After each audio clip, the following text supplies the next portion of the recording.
Jananim Sharadam Devim Ramakrishna Jagadgurum Padapadme Tayo Shritva Pranamami Muhurmuhu.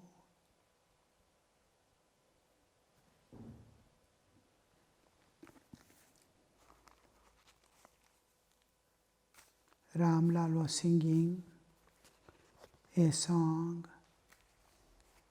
It's a stage of the sadhaka when he finds clear-cut understanding God exists beyond all doubts, but he is on the path to acquire Him, possess Him, realize Him, but intellectually he is very clear of existence of God, and to the extent he finds what all he is seeking in life, here and hereafter, lives after lives that he has passed, what he has been searching, he has got there. And it is not only the intellectual understanding, but heart also has accepted and known it for certain. I need not search for anything in my life. This is what I was searching, lives after lives I've got. Only thing, it's like if from far off you are seeing the ocean. You have to walk up to the ocean. You are seeing the ocean. That state of mind, that stage of evolution of the jiva, that stage he is viewing and telling to that, yes, I am coming, my Lord, I am just waiting. You are everything for me. It is like usually we see children in the school at very young age. They are taken, and especially the baby care. In US you must see our Indian children, when they go, they find everything new. In the beginning, few weeks, few months, they cannot get adjusted yet. The whole cultural difference, the way in which the language, the pronunciation, everything is new, and the child is afraid. Parents go and forcibly leave and come away. The whole day the child will be staying there. Afternoon they will put him to sleep and give them food in the proper time and all. And evening when mother goes, child is his friends and all, everything is zero for him. The teacher who is capturing and making him dance and play, she is not there. The moment the child sees the face, it simply jumps out and runs to the mother, hugs the mother, and doesn't allow the mother even to bring him down, lest she will leave again and go. Something like that, some stage like that in the jiva's life, that struggle, a lot of struggle, internal struggle that is going on, non-stop, in darkness and in strained circumstances. He is there as if, and he gets that relief. When I used to travel after evenings, in most of the North Indian regions, Madhya Pradesh is fully forest area, large area. Or when we are trying to walk to Himalayas or anything, miles of miles, no human existence. In the streets run, and not even a house where we can ask for food or rest or anything. Will be when the night falls, we see pitch dark everywhere. We are not able to keep proper steps. We do not know what is there in the front. To that extent, sometimes darkness will be there. Then we see some light, one bulb burning some far off. And that gives so much of confidence and peace. It's a beautiful experience that just one, that light, only one light, far off light. It may be 5 kilometers away or so. But when we see that light burning there, that nothing, we don't know what is there, whether thieves are there or what is there, but seeing that light, it gives great peace. Yes, I am on the earth, somebody is somewhere. No help is needed, nothing is needed, nothing is sought, but that light, how it will be, you see.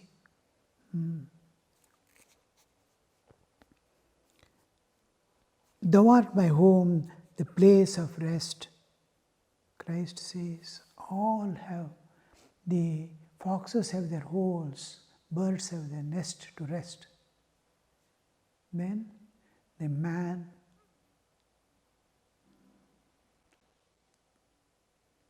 child of God, doesn't have a place to rest in this world. So, human doesn't have a place to rest. Where can I rest? Lives of lives, we are running without rest. Only at the feet of God, last we find rest. All my desires, all my ambitions, all my running ends there. Oh, the place of rest. My dearest friend, my next of kin, dearest friend. You see, the friend, the term friend,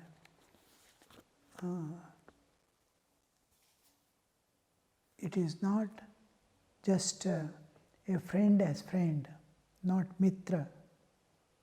Suhrad, who has the term here, the term used as friend is when two hearts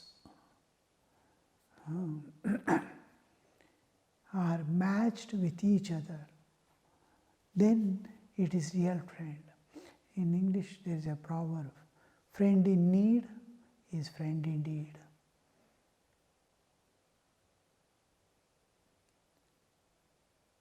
What I expect, the two minds, two hearts beat together.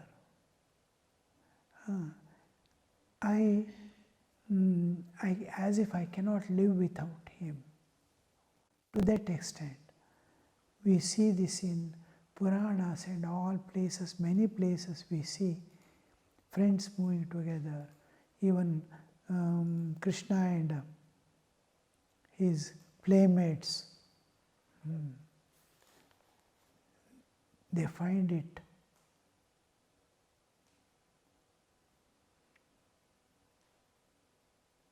extremely difficult to part and live independently.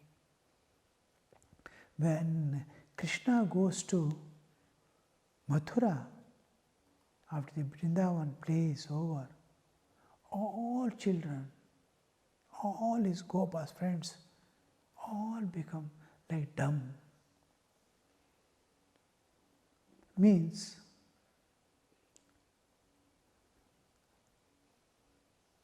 they'll be moving about without understanding anything. Something like they have become like mad.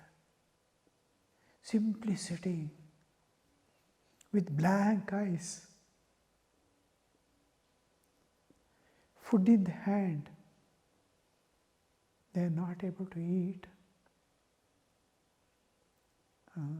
How much of friendship, how much of intimacy, and there is nothing to exchange, no dependence on each other, But something is binding, independent of, now I cannot live without my mother, my father is all right.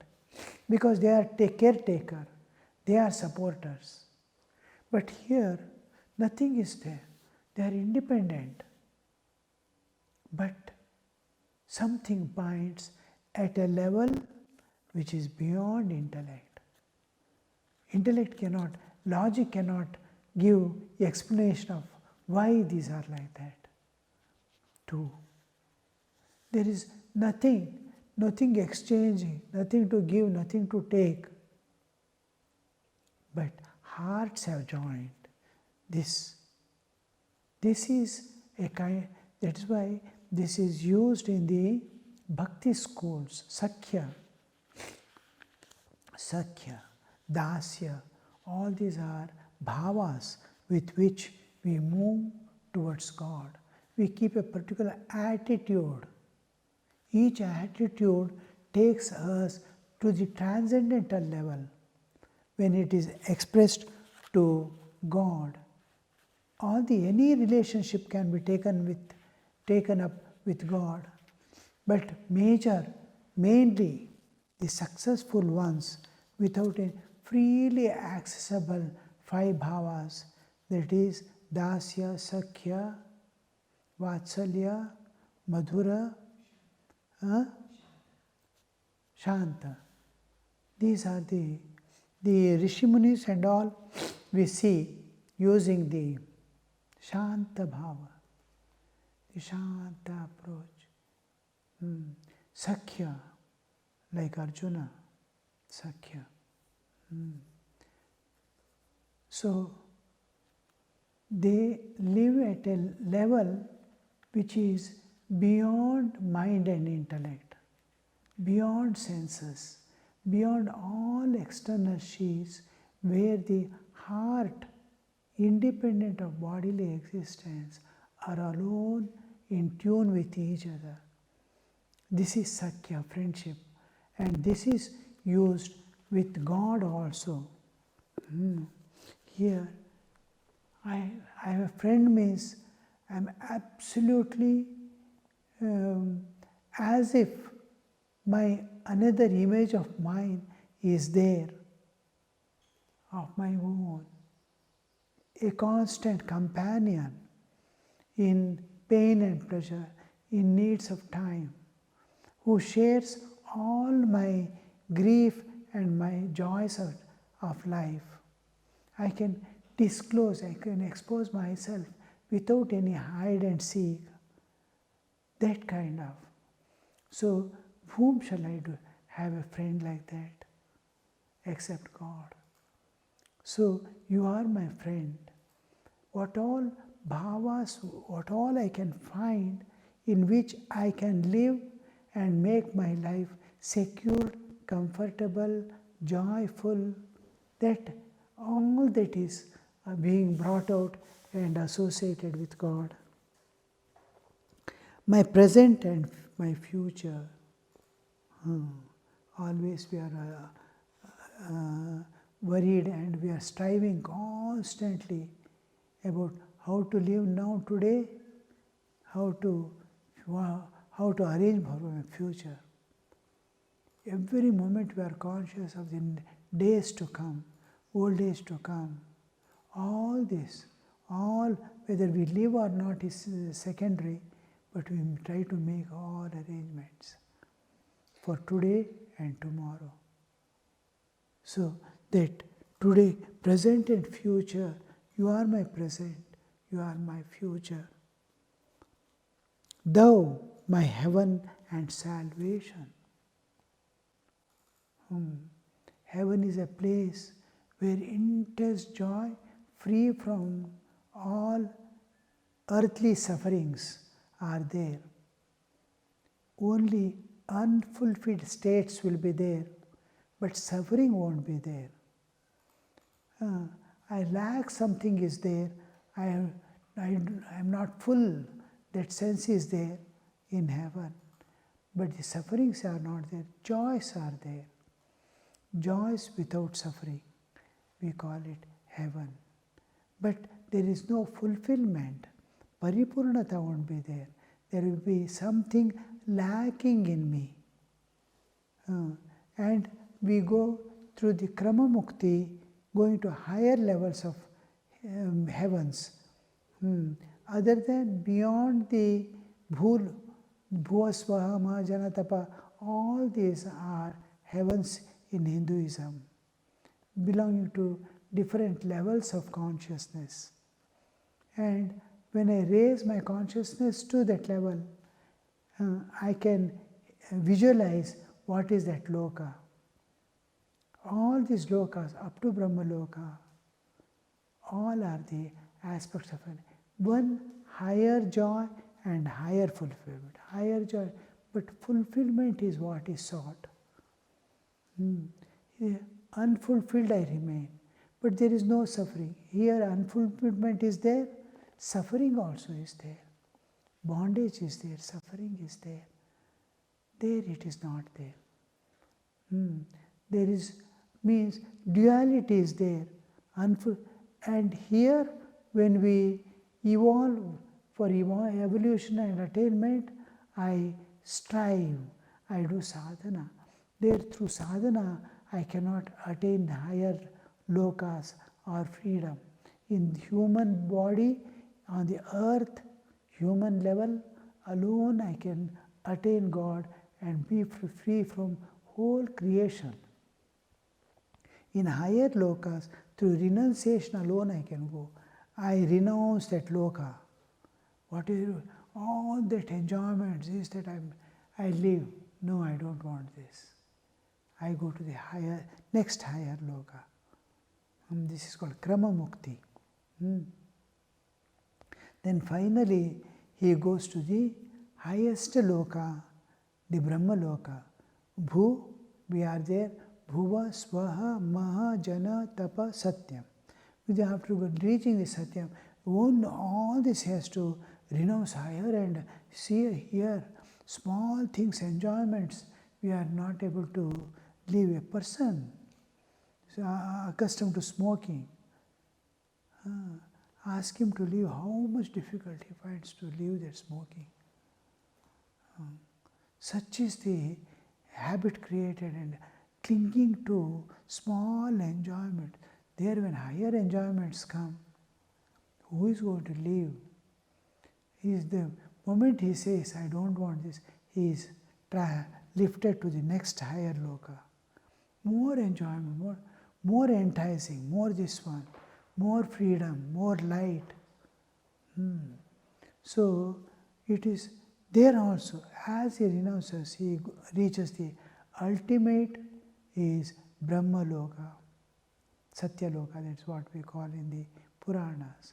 This ultimate Loka is the Maya and the God. The two are clearly seen like day and night. He need not worry about Maya. He can play with Maya, he can play with God also. That much of freedom, that much of the bondage and this one are clearly seen. Here, Satyanritam Mithuni-kritya lokoyam vyavaharaha. Here everything, Satya and Anrita, Asatya. Asatya we don't use the term, Anrita. So the truth and unreality are mixed up here. It is like sugar and sand is mixed and kept. You have to search and take bit by bit. You can't put in the mouth and say. But ants carry one by one nicely, searching for. They are called Paramahamsas, who see the divine and enjoy the divine in this world, leave what is unwanted. They don't even look. When the ant comes and takes the sugar, it doesn't look at the other things. Oh, there is one grain of sand, this is here. No, nothing. It climbs and takes its sugar and goes away. It is indifferent to all other things. Like that is our seeking. So here it is mixed up, there it is kept separate, clear, Maya and Brahma. You can clearly visualize. She is there because it is jurisdiction of Maya, it is Loka. Aloka, Brahma, Bhona Loka, Punaravartino Arjuna. Even if you go to Brahmaloka, you have to come back. Or wait there till the end of the Kalpa. At the end of the Kalpa, you again dissolve in the Brahman, the absolute existence. So this we see that lokas, thou art my present, thou art my heaven, all that I can think of, all types of enjoyments, whichever I can think, in whichever lokas, whatever be there, all this. Now we are getting drops of enjoyment. Whole life is a drop of enjoyment, a drop. In heaven, you will be given spoonful. As you go higher, half a glass, quarter a glass, then full glass. Finally, you may get a pot of ananda. You are always moving with a pot of bliss with you. You don't, and that bliss pot is akshaya. It is not going to end. But there is an ocean of bliss, ananda. God is ocean. From that, all these people have brought one pot and keep it with them. But when I get that ocean, what about the spoon joy, or glass joy, or pot joy? Yeah, I've got everything. We don't worry about small things when we get the highest. So here we see heaven is my salvation. Salvation is the ultimate attainment. He is totally free from the nature forever. Salvation is from where? Liberation is from where are you liberated? From which? From the prison house of nature. You are entering into realm eternal with eternal life. The eternity is what is meant by, not that your existence is going to disappear, vanish away. Mukti means not mukti of your Chaitanya, it is mukti of your bodily existence, to be in the eternal existence that you are. Thou art my scriptures, my commandments, thou art my ever gracious Guru. Scriptures. Scriptures is the only proof of existence of God. God exists, there is no proof. Realized souls say there is God, and scriptures are the authority. That's only two things which indicate but don't reveal. Show or make hinty one. It's hinting, it is there. Scriptures only show the direction. They don't reveal. The scriptures also, yeah, after realization, Veda, Aveda bhavanti. Vedas become Aveda. All scriptures have no value after attaining God. In Vedas itself, Vedas themselves say, when you attain Brahman, all these have no use, no meaning at all. These are mere papers with printing. All books enter into.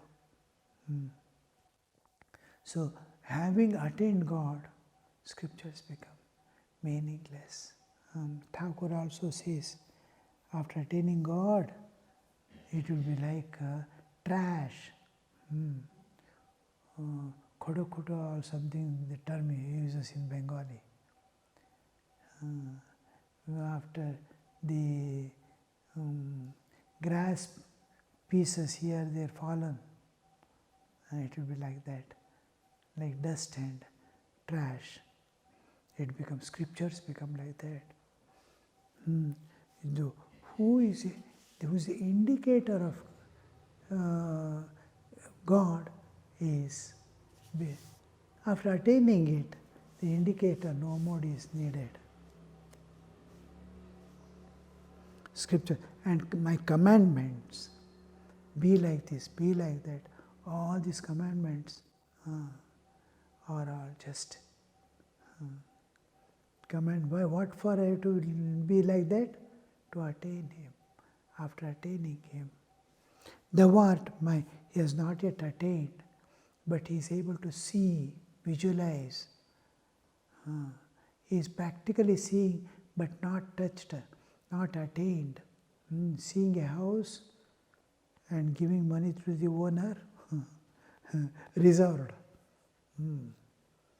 Only has to enter. He has transferred in his name also, house. He has to just enter and start living. From outside he is standing and looking at it with the key in hand. He has got the key also. Commandments also are there. Thou art my ever gracious Guru. The Guru's part in the Shishya's life is most precious, because lives after lives the Jiva wanders without a shelter. There is no shelter. Even when it takes birth, there is a body, but there is no shelter. There is no inner security. We have all external securities which are treacherous, vishwasaghataka, treacherous. So we cannot depend. Wealth is there, strength is there, bodily strength is there, intellect is there. All will fail one day. Nothing comes. Whatever we possess, whether there is progeny or wealth or name and fame, status, maybe I am Chief Minister or Prime Minister of India, a day will come, all that will go away. Nothing comes to help when I am in need. A day all those all these are external securities. Police is there, government is there, external security. Where is the inner security? God alone is the inner security. And this contact with that God, which is inner security, is brought within you. Lives after lives, the Jiva is traveling without a shelter. First time Guru holds an umbrella over that Jivatman and starts walking with him. This is gracious Guru. Why gracious term is used? Where nowhere it is used, because of this kindness, that wherever is the Jiva, there is the Guru's presence with the umbrella. Just like wherever there is a mobile, there is a presence of the tower shown there, I am here with you. Like that, Guru stands after giving the official initiation, that Guru will be with the Shishya wherever he is, whatever state he is there. Om Shanti Shanti Shanti Harihi Om Tat Sat Shri Ramakrishna Arpanamastu.